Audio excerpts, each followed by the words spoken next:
Welcome back to Left Anchor. I'm Alexei the Greek. And I'm Ryan Cooper. Today we've got a bit of an unusual guest, a fella named Brian Fallon. And I think probably most listeners are familiar with Mr. Fallon here, but just in case, you think you could give a little bit of a just quick capsule biography for us? Sure. First of all, thanks for having me. Sure. So I am currently the founder and executive director of a progressive advocacy organization called Demand Justice, and we concern ourselves with judicial nominations and the federal courts. Prior to that, which is what I expect you're referring to, Ryan, is in the 2016 election cycle, I worked as the national press secretary for the Hillary Clinton campaign. I was there from beginning to end. Prior to that, in 2013 through 2015, I worked as the head of public affairs for the Obama Justice Department. And prior to that, for 6 years, I worked on Capitol Hill as the chief spokesman for New York Senator Chuck Schumer. Great, yeah.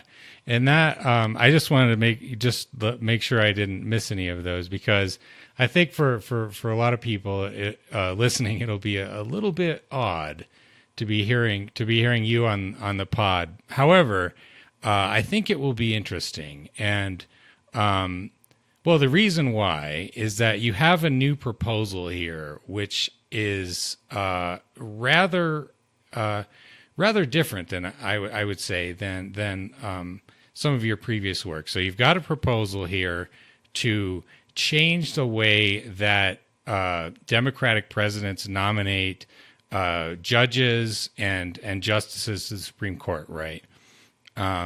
Can you explain to us like how that works, like what the proposal is exactly? Sure. So as I mentioned, the group that I started along with my co-founder, Chris Kang, who, by the way, worked as the deputy White House counsel under President Obama and specifically handled judicial nominations for President Obama during that time. He and I started this group in May of 2018. And really the goal and mission of our organization is to create or provoke a state of alarm on the left about what's happening with the federal judiciary in terms of the extreme makeover that Donald Trump and Mitch McConnell are conducting.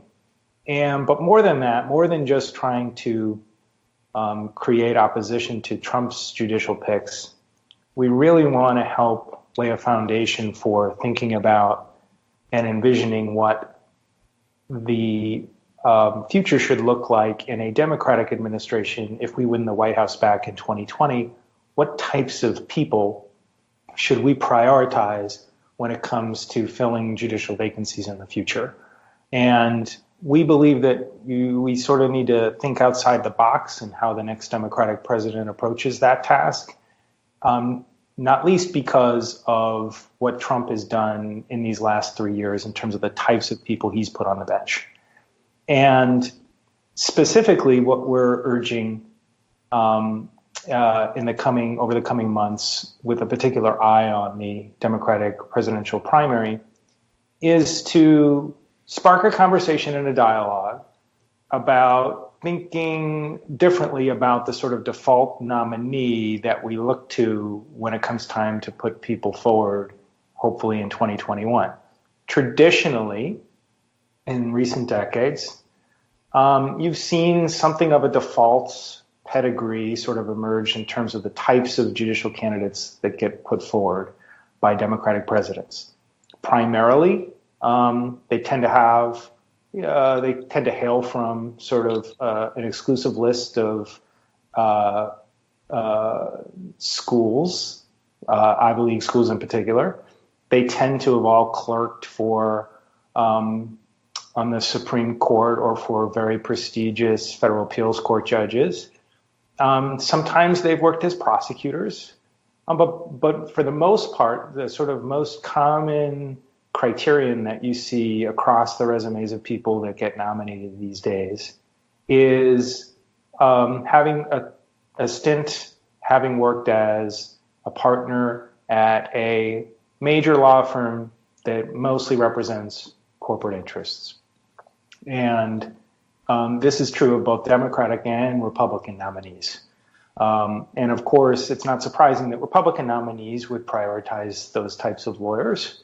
And, under the Roberts Court, we're now living through an era where the conservatives on that court are really waging a assault on workers' rights and an expansion of sort of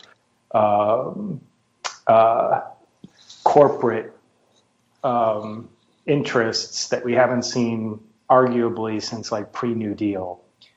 And they're emphasizing arguments that have been out of vogue for the last several decades, but that they're trying to rehabilitate.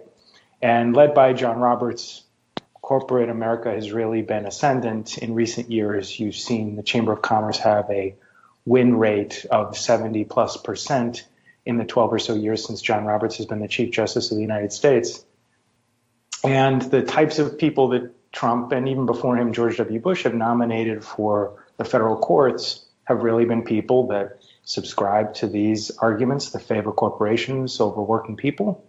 But the sort of dispiriting thing, and the thing that we want to spark a conversation to try to correct for going forward, is that by and large there's been a similarity of background and professional resume on the part of nominees that get put forward under Democratic administrations. What we like to see change is we'd like to say, okay, it's a given that Republicans are going to continue to nominate corporate lawyers that have, an expansionary view of corporate rights when it comes to legal arguments and disputes between corporations and workers. But for our part, when it's our turn to nominate people, let's not nominate those same types of corporate lawyers. Let's, in fact, make a priority of nominating lawyers that hail from very different backgrounds. Let's nominate academics that have studied the excesses of corporate power. Let's nominate labor lawyers. Let's nominate lawyers that have made a career at public interest organizations that in many cases in these last few years under Trump have been fighting important fights on behalf of progressive values, whether it's stopping the transgender military ban or seeking to oppose his politicization of the census. We have strong progressive lawyers, brilliant lawyers who have clerked on the Supreme Court, who have gone to the best schools, that are deciding not to take the big paychecks at corporate law firms, but instead to work on behalf of civil rights organizations, groups like the ACLU. And we can all, remember the first weekend of Trump's presidency when there were cheers going up in Brooklyn outside the federal courthouse when the first injunction came down against Trump's travel ban. Well, that was a lawsuit, litigated by the ACLU. And in the years since, the ACLU has fought Trump's travel ban. They've waged numerous other lawsuits against various Trump initiatives. And our point is, Ruth Bader Ginsburg, who's sort of held up as an icon of the modern day Supreme Court for progressives, she made her bones as a litigator at the ACLU on behalf of women's equality. And in comments that she's made in recent years, she's sort of acknowledged that background would probably disqualify her today because Republicans have so politicized work at groups like that.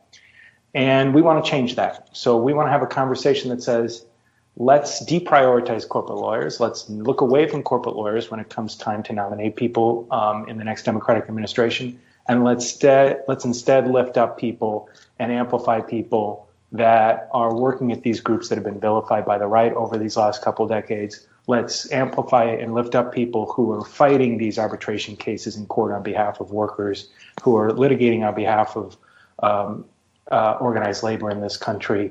And let's fight fire with fire and put people on the bench that will be true counterweights to John Roberts and the sort of corporatist views that he represents.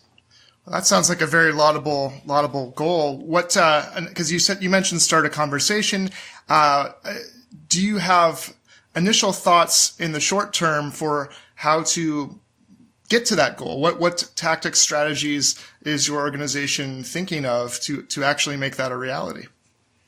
Well, the first thing really is to provoke this as a conversation, because it really is the case that the left collectively, myself included until recently, have sort of slumbered through this decades-long project that conservatives have mounted to get us where we are today, where they've essentially captured the third branch of government.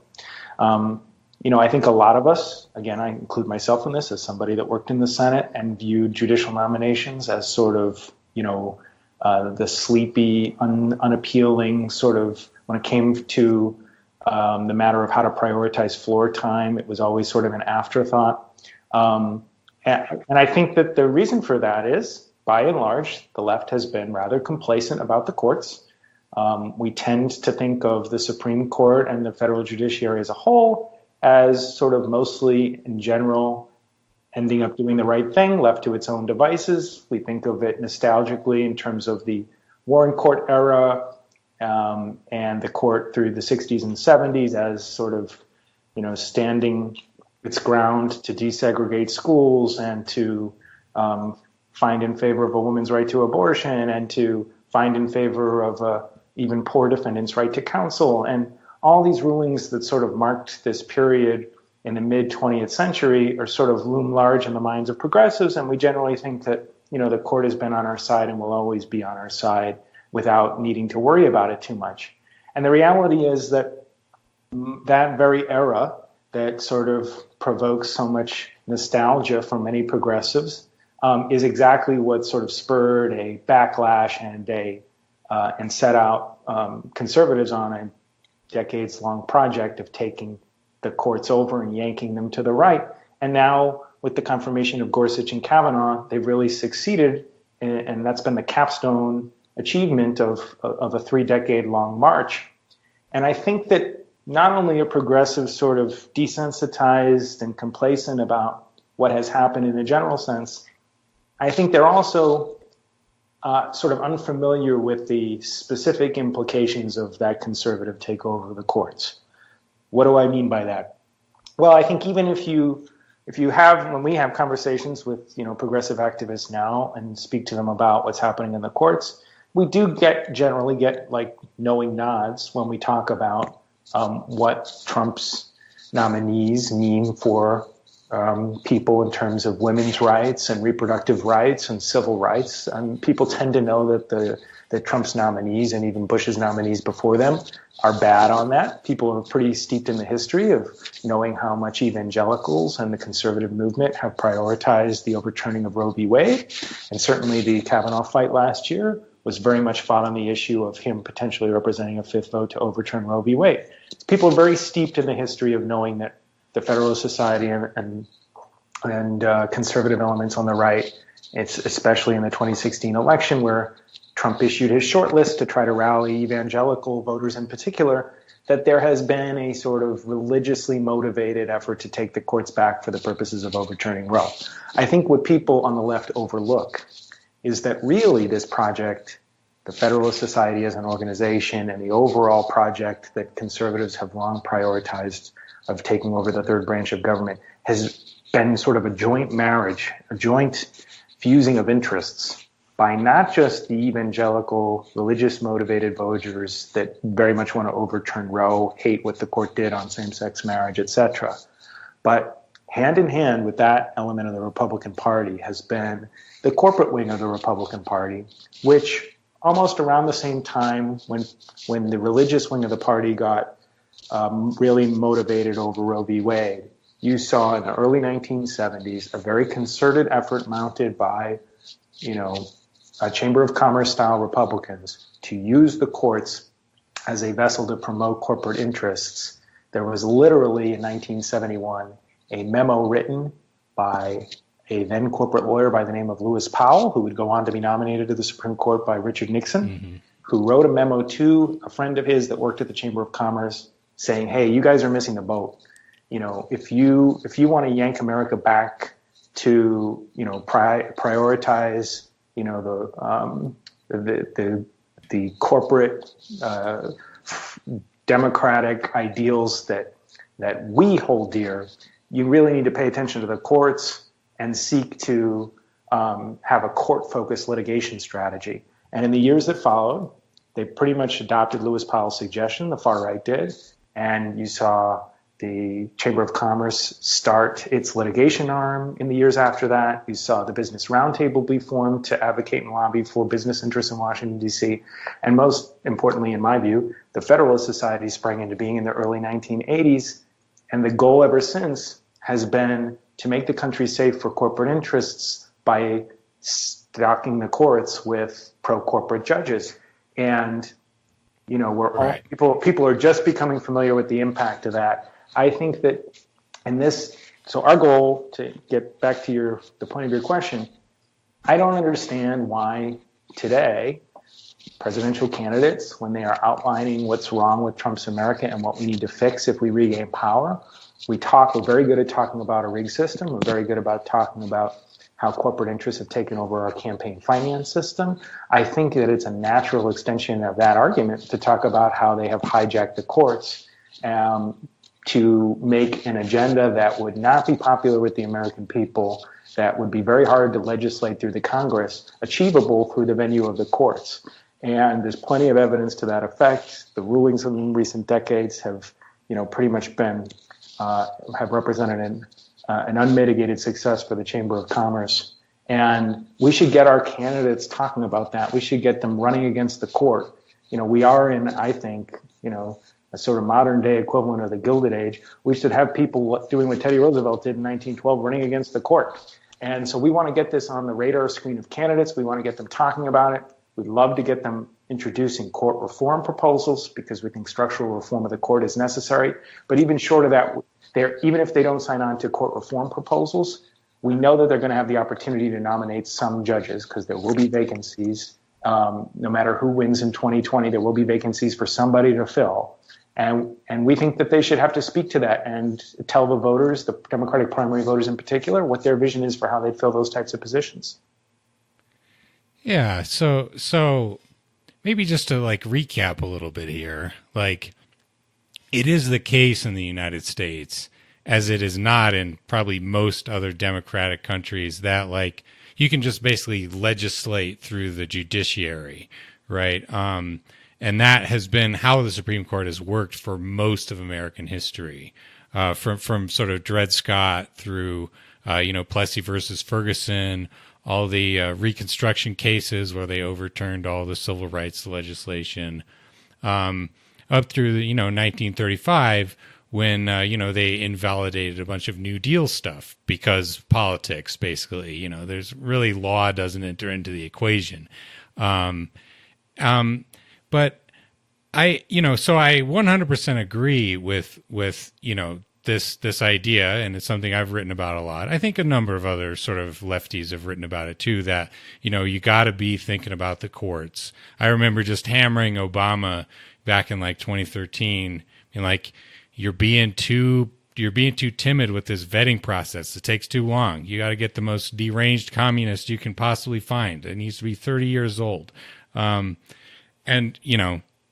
water under the bridge. But I also think you're kind of underselling the radicalism of this proposal that you're talking about, which is to say, basically trying to instill in the minds of presidential candidates, we need to stop nominating BigLaw candidates. And BigLaw is, as you say, that nexus of Harvard, Yale, Princeton, undergrad, Harvard, Yale, Princeton, law schools, and all the big white shoe, corporate firms, Covington and Burling, all the big ones, and just to be we need to look outside of that when we're picking people to be to nominate to the federal bench, because the reality is there is an element of just naked corruption in that process. And I think the best example of this is the recent Kavanaugh hearing, a nomination and confirmation process with Amy Chua and her husband, Jed Rubenfeld. They are both professors at the Yale Law School, I believe. Yeah. And she wrote an article in the Wall Street Journal endorsing Brett Kavanaugh as being this feminist sort of pioneer before all of the revelations came out about he had allegedly sexually assaulted this woman back in his early life. And And then later it turns out that Professor Chua had allegedly told her students how to dress so that they could catch the eye of Justice Kavanaugh or Judge Kavanaugh when he was on the D.C. Circuit Court. And then later on, now that Kavanaugh's been appointed, it turns out her daughter is getting a clerkship with Justice Kavanaugh now that he's on the Supreme Court. So like this, you're talking about really cracking into a really pretty awful like sector of how law is practiced in this country, right? Yes. So absolutely. There's like so many reasons why taking a stance like this of saying that we're going to swear off corporate law firm partners when it comes to future judicial vacancies. And one of them is sort of what I alluded to before, which is, Trump is putting forward people that are just unabashed, pro-corporate judges. We need to, meet the moment and nominate people that, come to the law from a vantage point of workers versus corporate entities. But another part of it is to break up this sort of sordid ecosystem that exists within the world of elite lawyering. And you're exactly right to invoke the example that you did with Professor Amy Chua at Yale, who sort of, in a very transactional way, takes a public position as a so-called feminist, liberal professor at Yale, coming out for Brett Kavanaugh and speaking to his credentials. And then, lo and behold, her daughter ends up in a very enviable clerkship with that same judge that she endorsed. I thought you were going to invoke actually another example of the same sort of ecosystem, which was that you may recall that around the same time, another of the validators that emerged for Brett Kavanaugh, who wrote an op-ed, was a so-called feminist lawyer who had clerked for Ruth Bader Ginsburg on the Supreme Court. Her name is Lisa Blatt. She's the head of the Supreme Court and appellate practice at Williams and Connolly, which is a huge, big D.C. corporate law firm that has a big office in D.C., argues before the Supreme Court routinely. Lisa Blatt did clerk for Ruth Bader Ginsburg, and her donation history suggests that she is indeed a Democrat in terms of her political affiliation. But what is her day job? Her day job is to represent corporate interests like big tobacco, big pharma, and she routinely does so before the Supreme Court.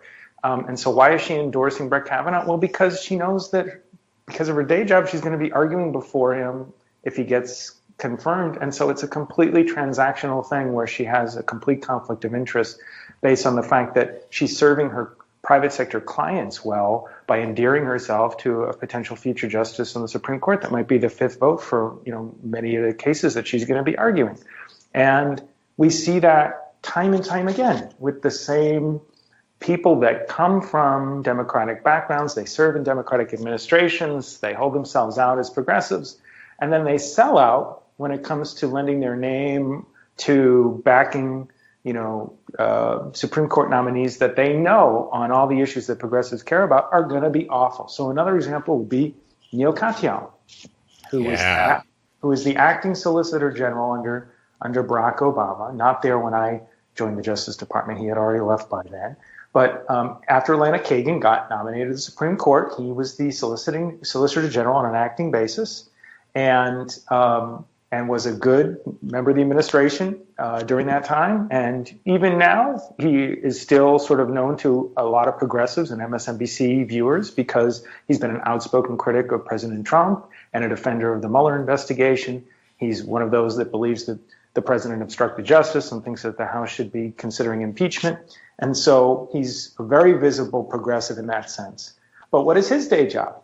Like Lisa Blatt, who runs the Supreme Court practice at Williams and Connolly, Neil Katyal runs a Supreme Court law practice at Hogan Lovells, which is another big D.C. firm. In fact, that job that he's in is the exact same job that John Roberts had before he got nominated for the federal bench. And Neil Katyal's day job is, again, to represent corporate interests before the Supreme Court. And so in recent years, everybody, a lot of your listeners probably remember the Janus decision from a couple terms ago that basically gutted or sought to gut unions in terms of their ability to fund themselves. Two of the predecessor cases that led to that ruling in the Janus case were argued against unions by Neil Katyal. The Epic Systems case in 2018, which basically said that workers, can be prevented from entering into class actions, that employers can compel them to sign forced arbitration agreements as a prerequisite for their employment. He argued that case on behalf of the Chamber of Commerce and the big corporate employers that were trying to screw workers. And that ruling, 5-4, along ideological lines in the Epic System case, which is a totally anti-worker decision, the fifth vote for that ruling was Neil Gorsuch, Trump's first Supreme Court nominee, whom Katyal had very publicly endorsed just months earlier, holding himself out as a Democrat that nonetheless believed that Neil Gorsuch was qualified and should be confirmed. And so this sort of transactional relationship where Democratic and Republican lawyers alike cycle in and out of government and then go work at DC-based corporate law firms that argue before the Supreme Court, and they all socialize with the justices or formally clerked for the justices. It is a very insular environment that needs disrupting. It is, Reuters did a study a few years ago that basically looked at the cases that the Supreme Court only hears about 80 or 90 cases a year. So it is a rare feat to even get your case accepted to be heard by the Supreme Court. And Reuters did this assessment, this analysis, where they looked at trends within the cases that the Supreme Court actually accepts for oral argument. And they found that the Supreme Court bar, which has tens of thousands of lawyers that are, part of the Supreme Court bar that are licensed to be able to argue before the Supreme Court, there's really only about 66 lawyers that get the vast majority of the cases accepted for the Supreme Court. And 51 of those 66, according to the Reuters study, were lawyers at corporate law firms that were arguing on behalf of corporate interests. So the fundamental system and the way that the Supreme Court operates, it's shadowy, it's opaque to most people, but it fundamentally advantages corporate interests, and Democratic and Republican lawyers alike sort of benefit from and thrive in that ecosystem. And Brian, that's why this is so radical, and radical in the etymological sense of going to the root of the problem. Even beloved figures at Yale like Akhil Amar, who's a liberal professor of law, who's, widely renowned for his liberal version of originalism and seems like a sweet, sweet man. Just a gentle human being. And yet even he wrote an op-ed in favor of Kavanaugh in order to, it seems, hook up his students with clerkships as well. And so even if it's not that cycle of corporate law corruption, there is even further down the spectrum of corruption, the simple nepotism of the elites who identify as liberals or as Democrats or are part of the Democratic Party. And so what's interesting to me about this is, one, how, like you said, this system is deeply corrupt, but not transparently corrupt to people. And so we need to kind of make that opaqueness transparent. But at the same time, it is a radical challenge that threatens the donor class and the establishment of the Democratic Party and Democratic followers as well, because I would say it's equivalent to proposing on the right to kind of stop the system from the Federalist Society up of feeding into the system, because that's the thing with the conservatives is there's a perfect compatibility between their donor class and their kind of culture warriors and their corporate interests. They all are happy to work together. So this, however, seems to be something that is going to basically really threaten a lot of interests in the donor class and the Democratic Party. So, you have a lot of lawyers that, and lobbyists that help the Democratic Party. You have a lot of Democrats themselves that are going to be threatened by this. So, good on you for that. But what's your response to the kind of challenge of that? I think you're right in identifying what we're up against, but really, a group like mine is never going to be successful in its overall mission unless we sort of tackle this problem at its roots. So what I mean by that is the very same culture within sort of elite lawyering that leads a Neil Katyal, say, to go from being the Solicitor General in Barack Obama's administration to publicly arguing that Democrats should vote to confirm the guy that was benefiting from a seat stolen from Barack Obama. Like, that same culture that leads him to sort of decide to act that way is the same culture that causes Democratic senators to vote for Trump's judicial nominees 2/3 of the time. Like, when I when I go out and talk to sort of, run-of-the-mill progressive activists that are not lawyers and don't closely follow, the politics of judicial nominations, and I tell them that, the majority of Senate Democrats voted for 2/3 of Trump's judges in the first Congress, in 2017, 2018.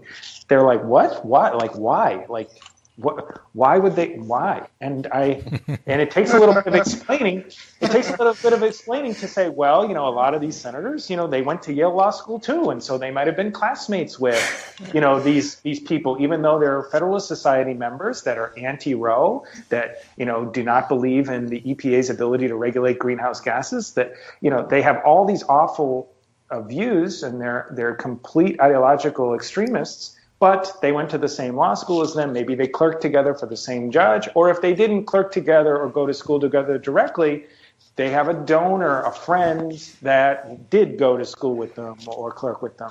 And so it's this network of people that went to the same schools, that clerked for the same judges, that were partners together at the same law firms, that whisper in the ears of these senators or send them notes and say, hey, I know that this is a Trump person, and I know he's a member of the Federalist Society, but I know him. We carpool together. We play squash together. He's a really good guy. You should, he's really smart. And basically, they're basically urging these senators to sort of look the other way on the rulings that they know these judges will issue because they can vouch for them that they're nice to their kids or that they're a good basketball coach on the weekends. And these are not these should not be the bases for senators making determinations on who merits a lifetime appointment to the federal bench. And so we've been trying to shake up that culture in every way. We're trying to advertise the fact that so many Democratic senators vote for so many of these Trump nominees, shame them on that fact. But then we also want to break up that culture and get rid of that sort of sordid underbelly that underlies this whole system by putting some top-down pressure on these candidates that are running for president to make commitments now when they're listening to Democratic activists and they're listening to Democratic voters, to make commitments now about the types of priorities that they will bring to bear when they're making decisions about who to nominate. Well, it makes even more sense in light of the recent Democratic debates, because had you had the conversation with these people after the Democratic debates, you'd say, well, look, I mean, they're basically Republicans on the stage right there. The way they talk about healthcare, the way they talk about the economy, they're just, but forget the nepotism and the corruption. They're straight up capitalists in the sense that they're not on the side of the workers, It's doesn't surprise me at all that they would want to support the nominees that would help the side of the capitalists as against the workers, right? Yeah, and I don't think that we can undersell how ambitious this project is in terms of exactly the types of jurisprudence that these recent nominees are trying to sort of rehabilitate and mainstream. There's, in addition to the fact that it's just a sordid culture that we should want to disrupt for the purposes of enhanced transparency and restoring some sense of democracy to the culture that has sprung up around judicial nominations. The entire agenda that the Democratic nominee is going to be running on is going to be vulnerable before this judiciary that we're going to be left with post-2020. And when we say that they want to yank us back to an era that predates the New Deal, we mean literally that. The rising generation within the Federalist Society, the young conservative lawyers that are right now idealizing people like Neil Gorsuch, not Antonin Scalia. Antonin Scalia is like yesteryear's conservative icon. The new sort of conservative icon is Neil Gorsuch, because Gorsuch has views that are even further to the right than Scalia when it comes to some of the Supreme Court precedents that sort of underpin, the workings of the modern day administrative state, like the fundamental workings of government where Congress can pass a law that regulates workplaces by largely deferring to the Labor Department's expertise in terms of interpreting what should count as overtime and how to parse this or that regulation. They want to gut that and basically prevent us from enforcing regulations on employers in the workplace. Likewise with the environment.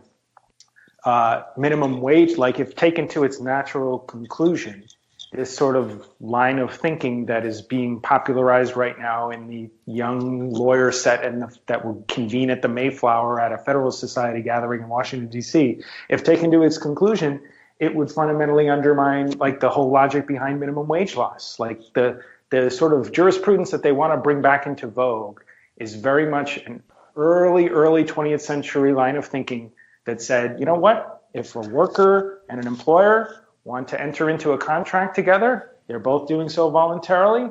The courts, the Congress should not get in the middle of that. They're both coming to that on equal footing. They're both equally powerful. If they want to sign a contract to say that the worker can work 10 or 12 hours in awful conditions and sign away his rights to ever sue his employer if he refuses to pay him overtime, he can do that.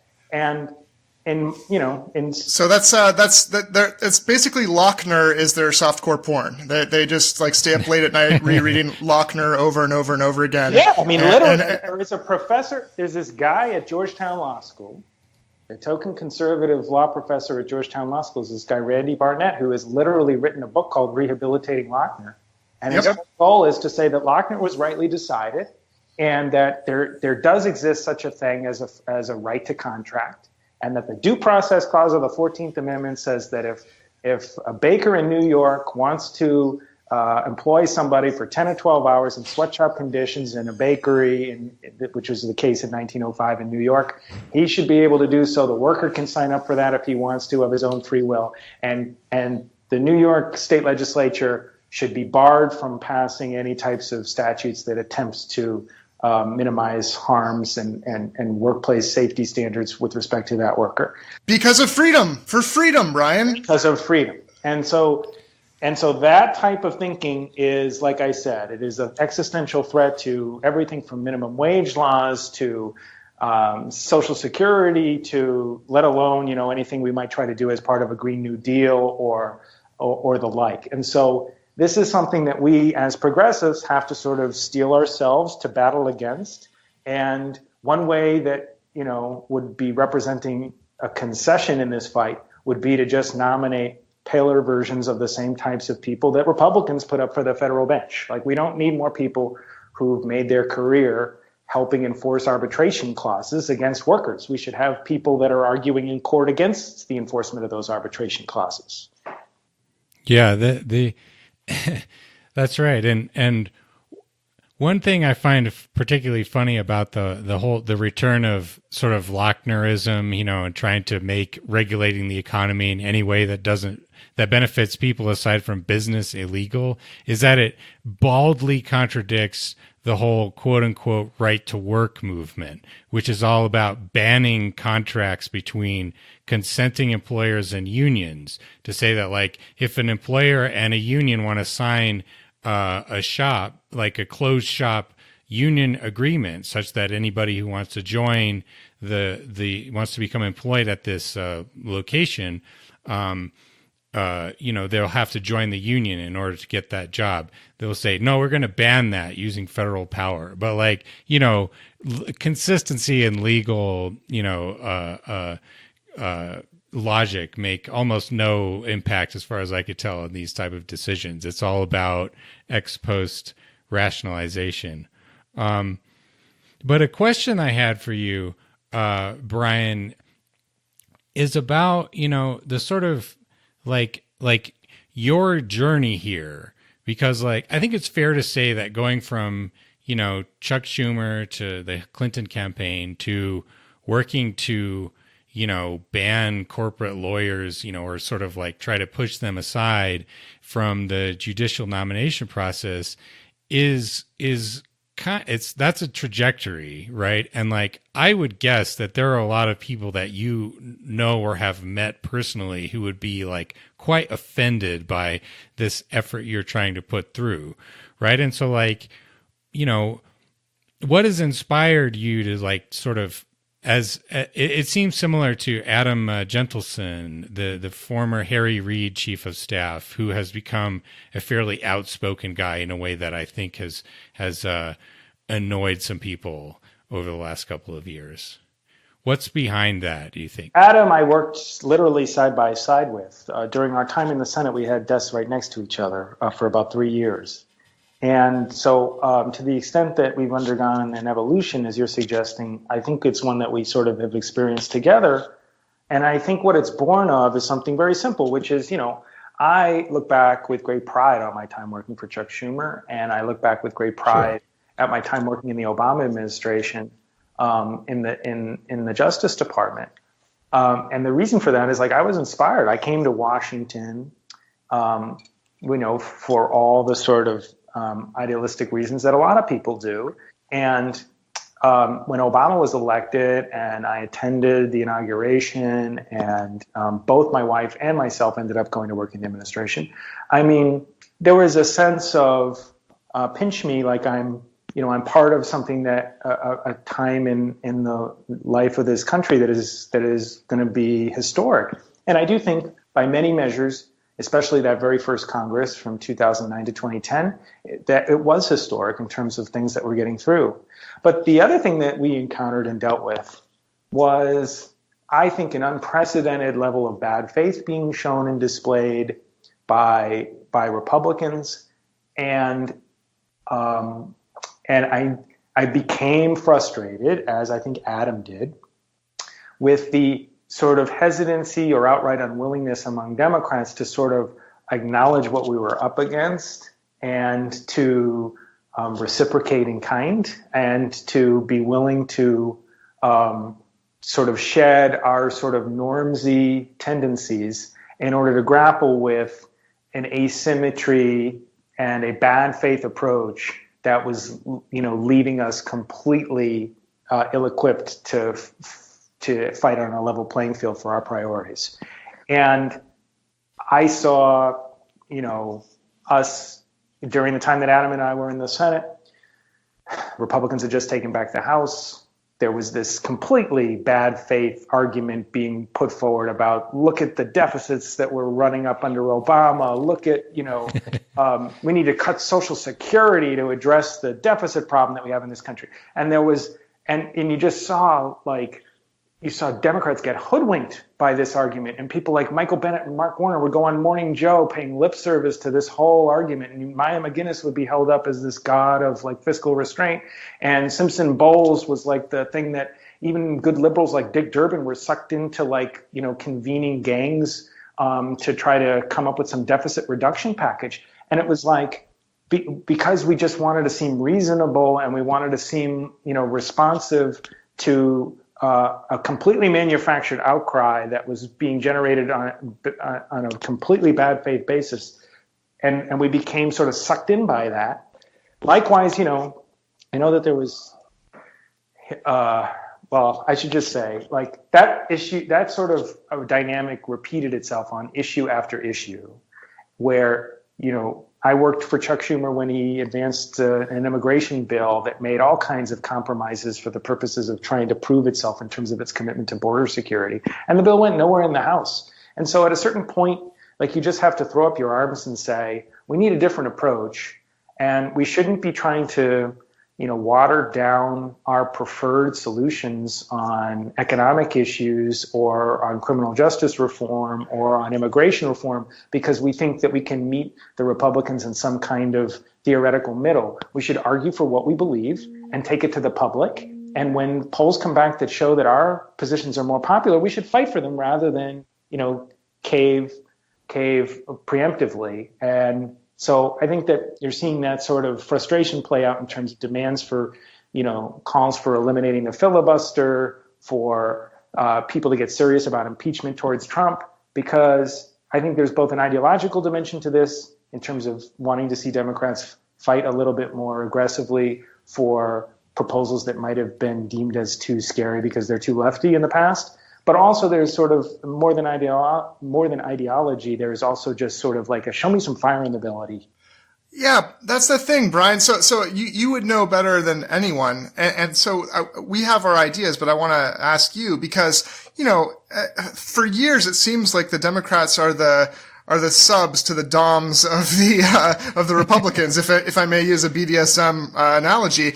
And yet, because certainly they don't actually trust Mitch McConnell, right? Like, I'll take his word. He's a honest, straight dealing guy. And so I think, okay, is it cowardice? What's the deal? But then Pelosi and Schumer and the establishment seems to have a lot of guts when they fight the left. Like when the squad causes trouble to fight for these causes, they certainly have a lot of guts to go against them. So then it that just brings me back to moneyed interests as the explanation, or they're really drinking the Kool-Aid in some way that is deleterious. What of these various possible causes for you best explains the intransigence and the cowardice against the right in favor of corporate interests, and then the ability to screw up some courage to take on these youngsters who actually try to push left?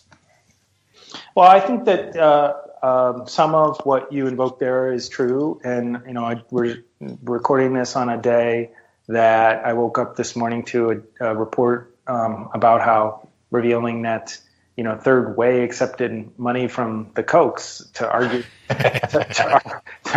to argue for free trade, and my response to that was like, yikes.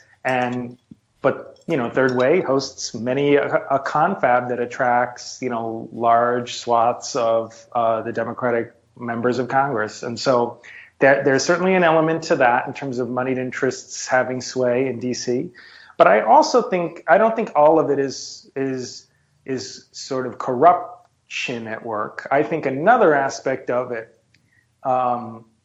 which is sort of seedy in its own way, but it's not sort of corrupt in the sense of corporate interests that are showering people with donations and having sway that way. And that is, in Democratic Party politics today, there is a ruling class of political consultants who will never go out of business for urging a cautious, middle-of-the-road centrist approach. Yeah. It is always safer for somebody interpreting a poll or giving advice in a meeting to a senator or a House Speaker or a presidential candidate, for them to urge them to proceed carefully, for them to not sign on to a provocative proposal, and to sort of suggest a middle-of-the-road approach. And that's why I think, one thing that the right does well is it sort of has collapsed its movement building infrastructure with its electoral infrastructure. And they work hand in hand. And the base mobilization strategy that defines their electoral approach works really well with their sort of movement building infrastructure, where, and that is what causes like a Donald Trump to just naturally fall back and revert to always prioritizing his base and presenting undiluted, red meat style proposals that he knows his core supporters will love.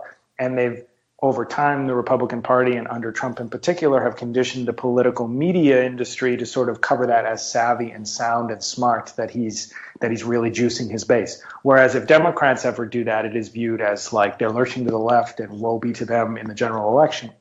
And and you're seeing it, in recent weeks, whether like with people like Rahm Emanuel writing op-eds urging caution, urging Democrats to not feel the pull to please the so-called Twitter portion of the Democratic Party, as if like the set of Morning Joe is a more astute window into the pulse of the electorate writ large. So I think a lot of what breeds the sense of caution is the fact that the consulting class in this town that is wired and paid to think in terms of short-term 2-year election cycle windows is always going to urge caution and is never going to endorse any sort of ambitious approach to anything. And you really do have sort of a generation of leaders in Washington right now that came of age during the Reagan era. And for them, it's starting to break through, but it's still not second nature to them to think that, hey, 70% wealth, marginal tax rates on the super wealthy is actually popular, and we don't have to worry about being tarred as tax and spend liberals. Or we can argue for repealing mandatory minimum laws and not be tarred as soft on crime because criminal justice reform is popular now.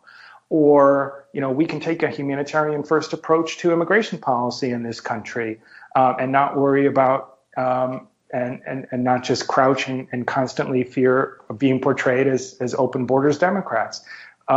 Hey, gun safety is actually popular right now, and even a majority of Republicans support background checks, so we don't need to worry about the NRA anymore. Like, there's evolutions in terms of the public's mood on some core issues that serve our side and that should cause our politicians to feel ambitious and gutsy and bold.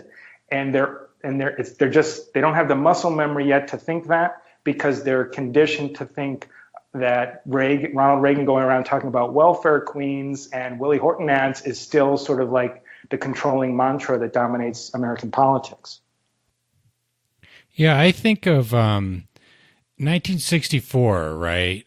Barry Goldwater gets absolutely stomped by Lyndon Johnson in the election there. He loses by like 21 percentage points or something. And conservatives, they took their losses. They were unhappy. Oh, our favorite guy lost. But they just licked their wounds, got back up again, and just kept on pushing. And in 1980, they get one of their own in the White House, right? And in 1972, there's this sort of inverse that McGovern, who is like kind of a lefty, but he's more establishmentarian than people think. Like, he was really connected with a lot of the, with JFK and so on. He gets stomped by about the same margin. And like, Democrats have been learning that lesson ever since. What do you think, aside from your proposal about, changing the way that the type of people that are nominated to the bench, like, how do we change this culture, do you think, to sort of bring back some of that FDR, that fighting spirit? Like the way that it's funny how Harry Reid, despite being, I'm from Utah, and, he's Mormon. So I recognize that, even if I don't share his beliefs there.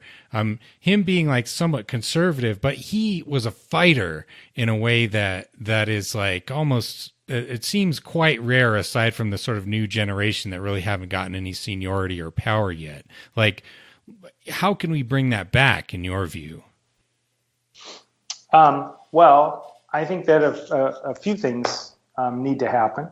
I think that Harry Reid, he's always had a fighter's instinct. He began deploying that fighter's instinct on behalf of, sort of in an unabated way on behalf of progressive causes. I think right around 2010, where he had a very close race, and he won based on a strategy that really centered the rising Hispanic population in Nevada and championed immigration issues sort of unabashedly. It struck some people as odd because there's such a high white non-college percentage of the electorate as well in Nevada, and so it struck a lot of people as politically risky. But that Reid machine that is now renowned and that John Ralston talks about all the time was really at work in 2010, and I think it bred in him a confidence that there was a logic and a wisdom to hugging your base and not running away from and fearing your base. And, and I do, I don't want to be accused of arguing in favor of a strategy that only focuses on mobilization. There's this whole, running debate out there about mobilization versus persuasion. And, there's some persuasion that I believe still can happen. But I think that people forget that, in addition to the fact that Hillary Clinton in 2016, didn't succeed in peeling off as many white suburban college-educated voters as we hoped, That was one ingredient to her defeat. But another ingredient to her defeat was we didn't hit our marks in terms of young people and people of color that we were expecting to in important battleground states. And so when we're assessing electability with respect to a candidate like Joe Biden, you can't just measure it based on his ability to appeal to the archetype of the non-college white guy, MAGA hat wearing guy at the truck stop. You have to measure it also in terms of, will he be able to inspire that 26, 27-year-old African American that didn't turn out for Hillary to turn out this time? And that to me is as important a measure of electability, and a conversation that's geared around figuring out, how do I wage a campaign in a way that is inspiring to that voter? That we need to centralize that discussion as much as we obsess about, or more than we obsess about, all these 1,001 profiles. Or just inspiring. Just inspiring, period. Brian, I mean, you have, there's a lot of ways to slice, and you would know better than us, why the election went the way it did with Trump, but turnout wasn't good. People didn't show up, right? They stayed at home. That was one of the big things. And just generally, as Elizabeth Warren deftly, basically killed John Delaney, and Wikipedia reflected that.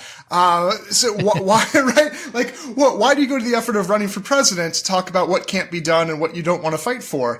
And it seems like the left is, at least with Bernie and Elizabeth Warren, trying to get at least some people who are willing to just full throat defend the working class, defend people that are oppressed, the dispossessed, and fight on principle, put out bold ideas, and just not triangulate and just kind of go for it. That is what inspires people, right? It seems like that's missing. I agree with that. I've been struck by the fact that many of the same pundits and voices that criticized Hillary Clinton in 2016 for being uninspiring or not breaking through on economic issues, which I think was unfair. People can agree or disagree with that. I think it was unfair. I think she talked about it plenty. But whether you agree with that or not, there was plenty of criticism to that effect in the aftermath of 2016. Many of the same people making that criticism are now the same people that are criticizing Elizabeth Warren, Bernie Sanders for going too far. There are actually, here are two candidates that actually are making a name for themselves on economic issues. They are breaking through on whose side they are on in terms of who they want to make the economy work for. And now the criticism is that they're going too far and that they're breaking through too much and that it might be a little bit too scary. And so to me, that's like the best evidence that you can have that it's a completely contrived criticism in 2016 of Hillary Clinton, and that it's also overbaked now with respect to Elizabeth Warren, and Bernie Sanders.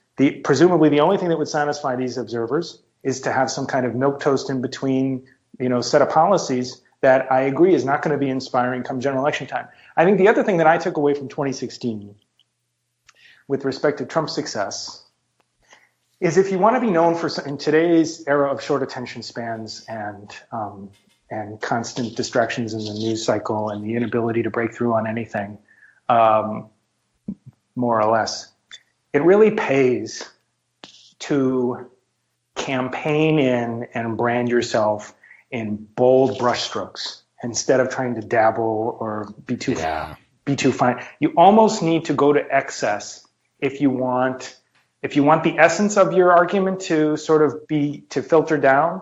You almost need to exaggerate on purpose or argue for something that is intentionally provocative with the hope that the essence of your argument will at least distill down and be received by people.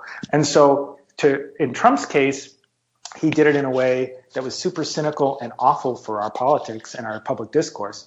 He basically decided, I'm in a field of 16 Republicans. I want to be thought of as the most, the toughest person on national security and terrorism. So I'm not going to just say that I'm going to prosecute these Muslim terrorists. I'm going to say that I'm going to ban them from even coming into the country. And people whoa, Jeb's whoa, Ted Cruz is whoa, I was never going to say that. That's too overtly racist. That's I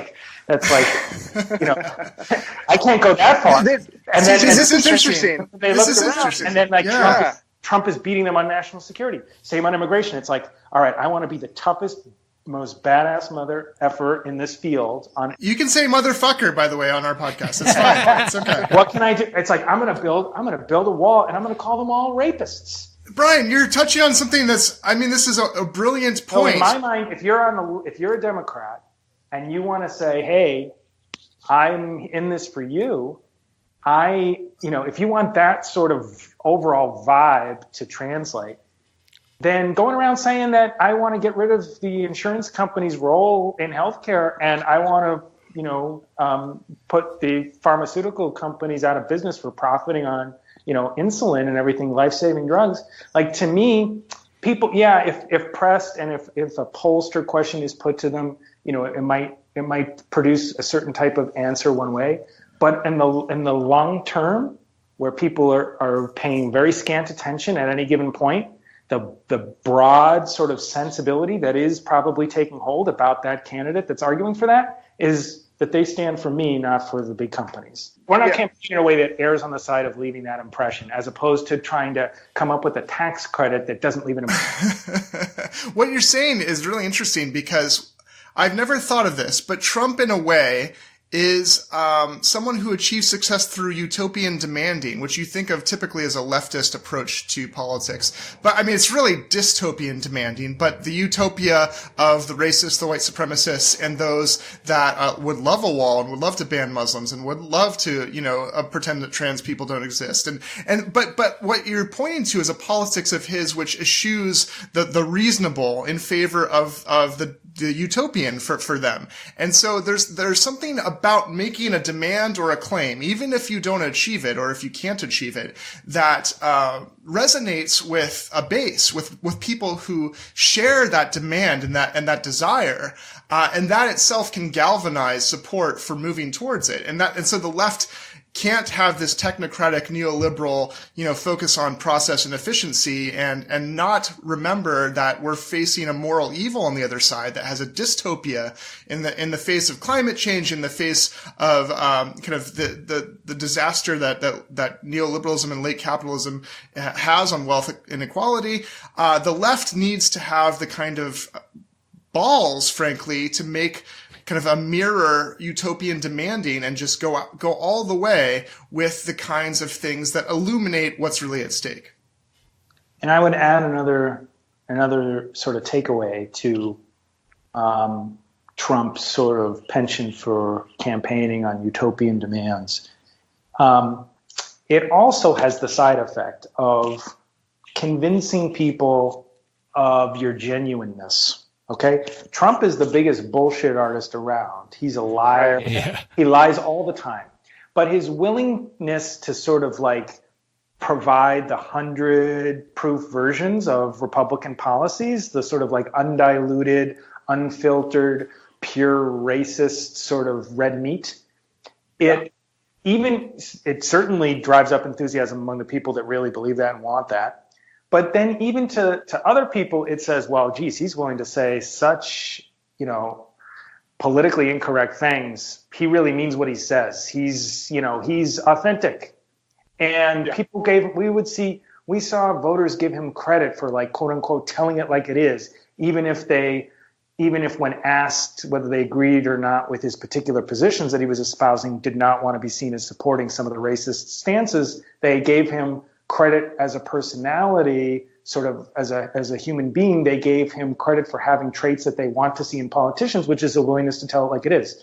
The lesson to be drawn from that, I think, is in addition to campaigning in bold, vivid strokes, in addition to the benefit of, the essence of what you're standing for filters down and you get credit for that and you get branded in a good way in the way that you want with the electorate. The other benefit of it is, even if people don't agree with you, they at least give you points for authenticity, which is like one of the frequent frames and criticisms that gets leveled against Democratic candidates, John Kerry, Hillary Clinton, that they're quote unquote inauthentic. And it's often an inarticulable criticism in terms of being able to put their finger on it.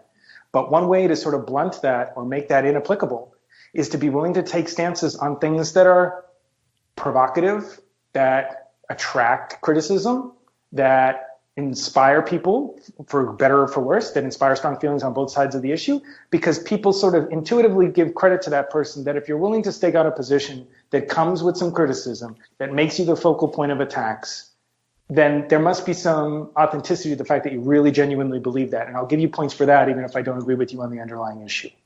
So you don't hear anybody criticizing Bernie Sanders or Elizabeth Warren for being inauthentic. And that is actually a valuable fact about both of them when it comes time for a general election and when you're trying to measure somebody's electability. Yeah. Well, that's probably a good place to tie things up. Any last comments, things you want to plug? I know there's a Atlantic article about this appointments proposal. We'll link to that in the description of the episode. But anything else?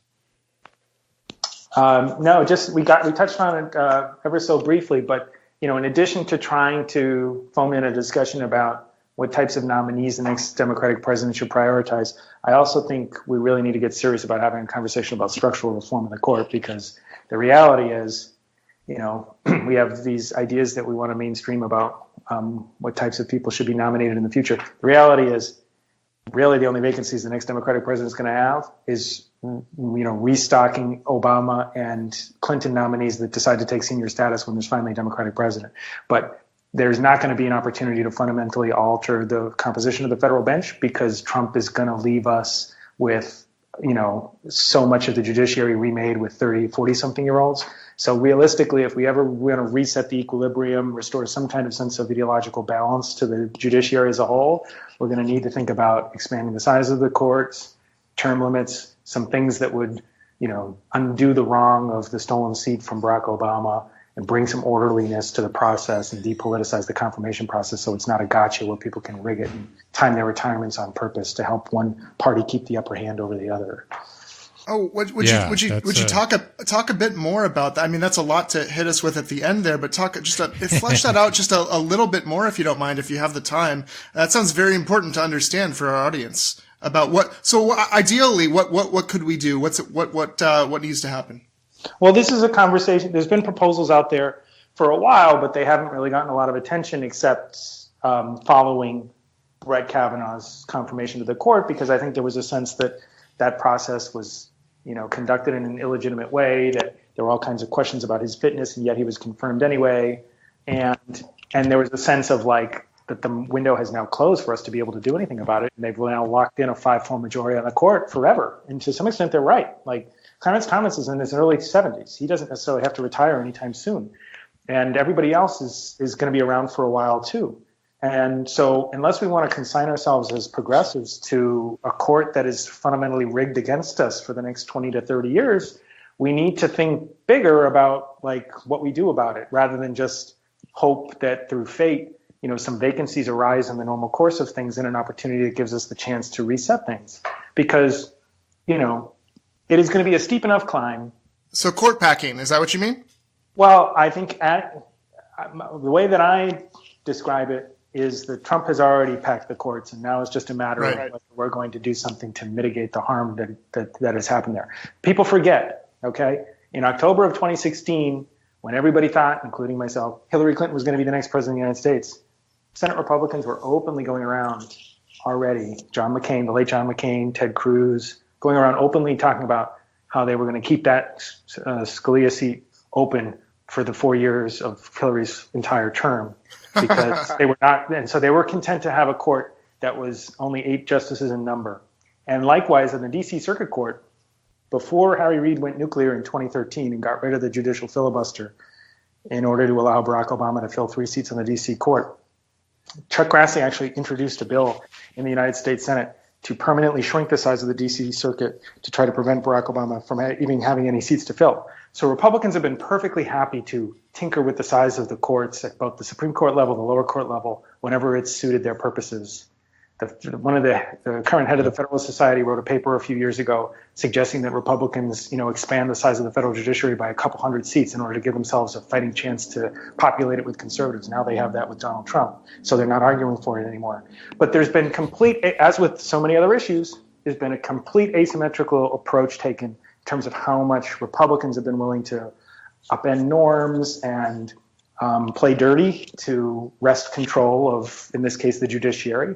And we're going to have to counter that, it's sort of insane to think that we're going to be spending every June for the next 20 to 30 years, like hoping and praying that John Roberts is reasonable.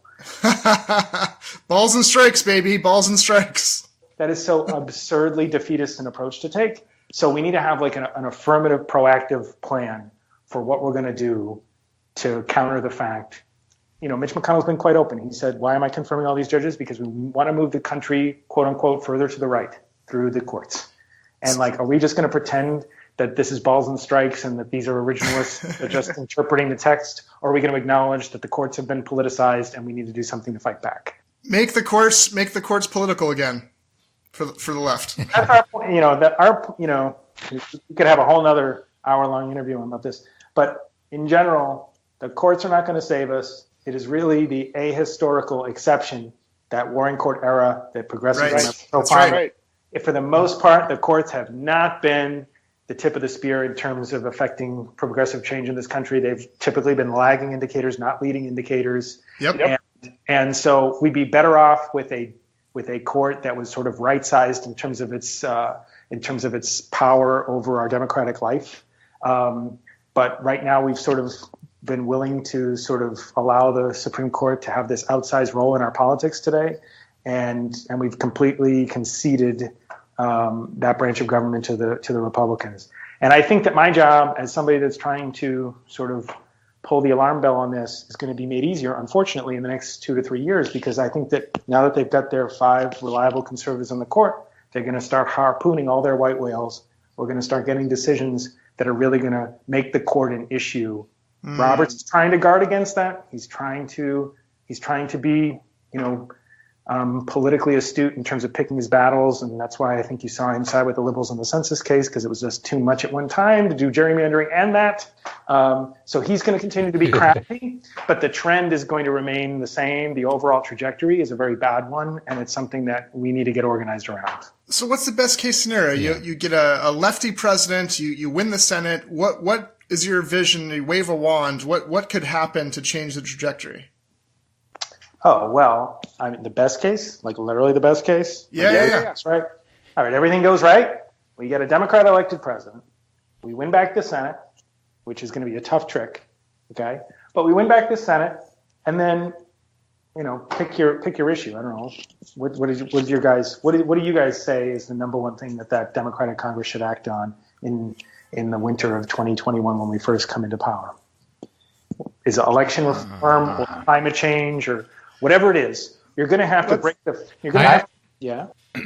I would do election reform, D.C., Puerto Rico statehood to make the climate change bill easier to pass.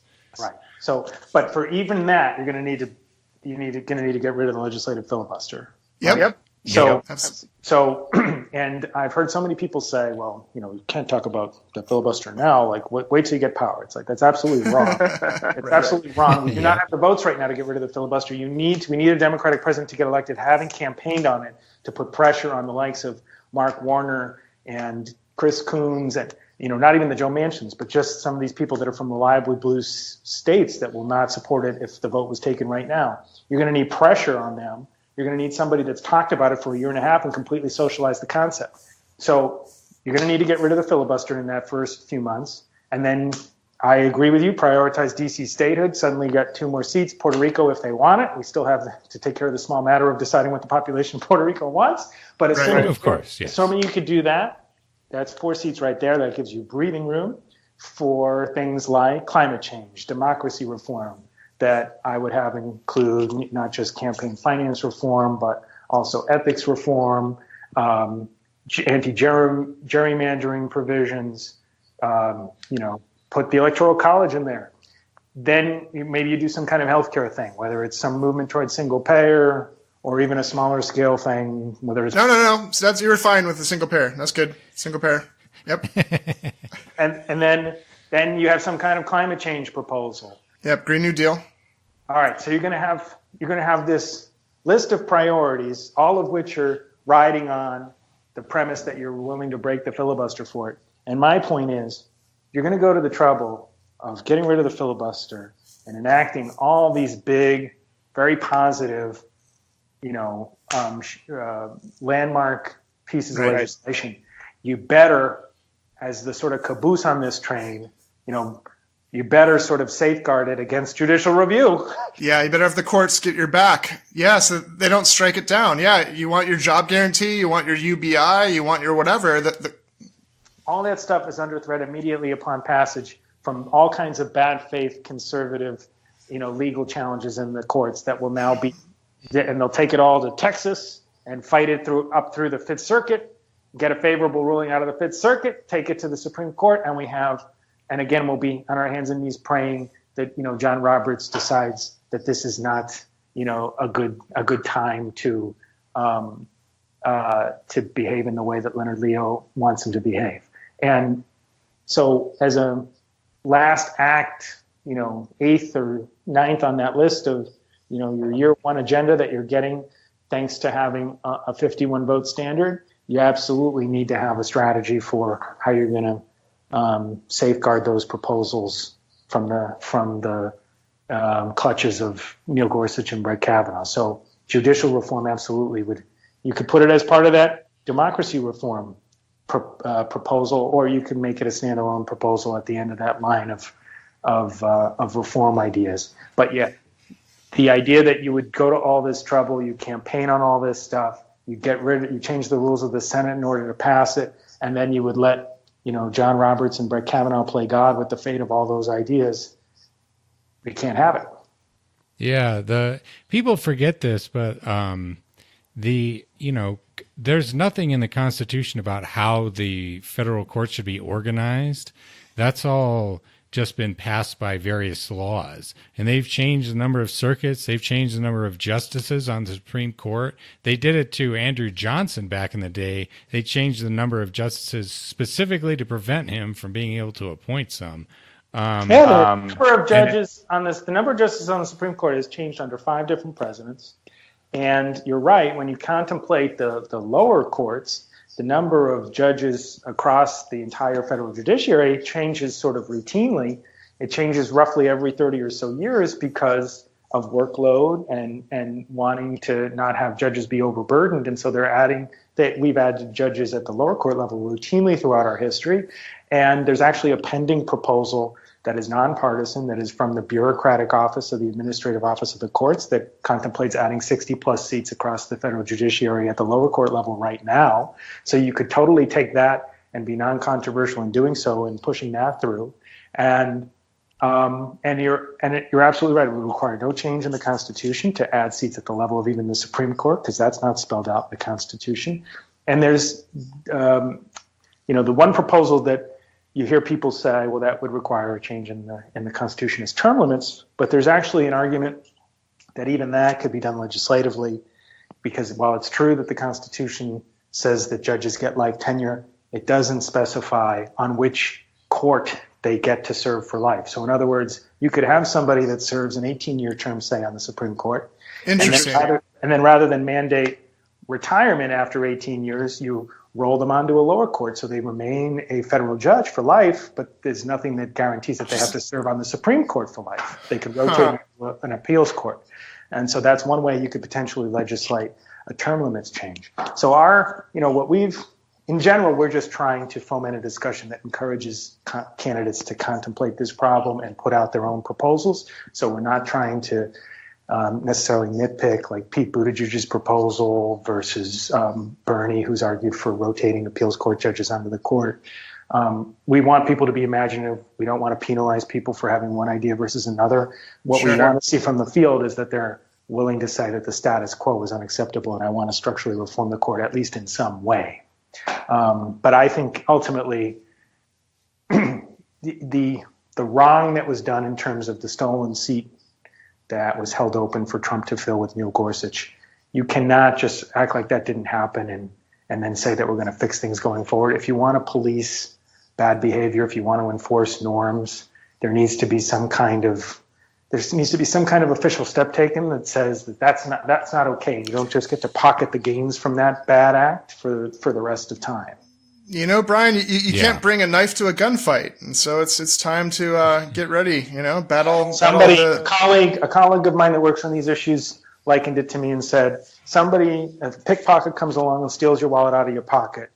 You don't go and then say, all right, no more stealing of wallets. Let the guy run off with your wallet. You go and retrieve your wallet, get your wallet back, and then you attempt to put in reforms to make sure that no more wallets are henceforth stolen. But we can't let Mitch McConnell essentially run off with the wallet and then have some kind of proposal that says, well, from now on, everything's going to be on the up and up. I think you need to do something that answers that sort of that show of cynicism, bad faith, and upending of democratic norms.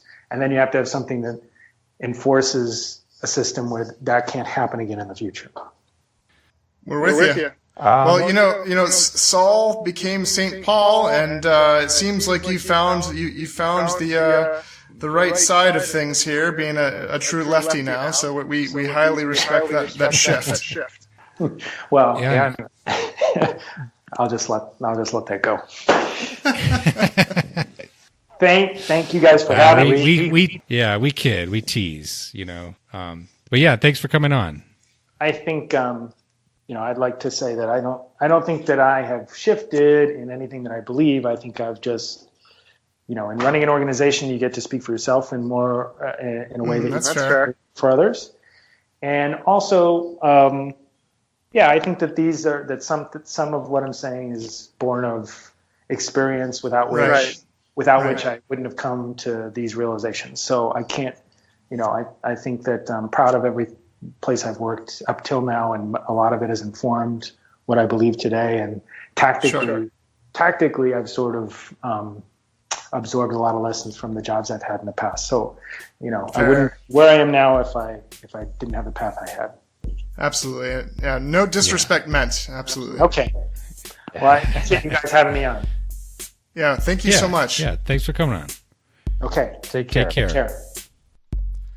Last but not least, we have a friendly reminder that we have a Patreon. You can support the show with $5 a month and get an extra episode every week.